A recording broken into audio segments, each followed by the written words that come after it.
ليه الناس بتشتكي من الجواز لو مش كل الجواز وحش؟ علشان الناس اصلا شكايه، وفي حد عاجبه حاجه؟ الناس كلها بتشتكي. طب ما مش، طب اكتر ناس بتشتكي هي اللي قاعده. ايه رايك بقى؟ لا ما هو كله قاعد، انا ما بلاقيهم مش مطلقين ولا حاجه آه. خالص، متجوزين بس. ستات ولا رجاله اللي بيشتكوا؟ الاثنين.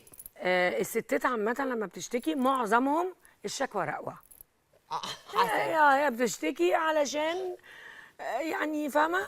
الرجاله بتشتكي، في منهم بيشتكوا بجد، تبقى الست مهمله مش مركزه، بس مش هيمشي.